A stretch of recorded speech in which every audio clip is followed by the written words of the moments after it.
জান্নাতে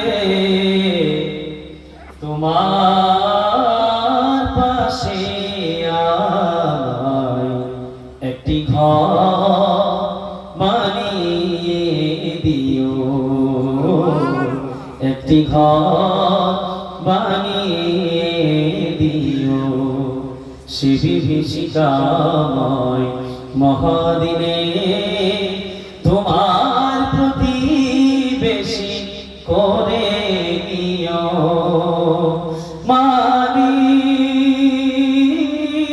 তুমি জান্নাতে তোমার পাশে আমায় একটি ঘর বানিয়ে দিও,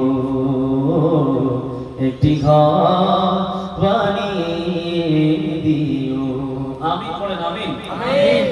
যেদিন কেহ আসবে না তো কারো কোনো কাজে, যেদিন পাপী পাপের বোঝায় মরবে লাজে, পুলসিরা পার হতে গিয়ে পিছলে যাবে কত পথি, আবার কেহ পুণ্য নিয়ে পার হয়ে যাবে ঠিক ঠিক।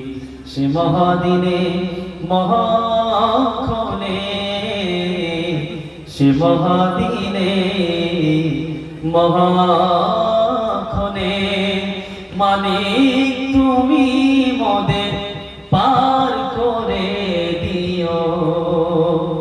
মালিক তুমি জান্নাতে তোমার পাশে আমায় একটি ঘর বানিয়ে দিও, একটি ঘর বানিয়ে দিও। সকলে তওবা করুন। আস্তাগফিরুল্লাহ।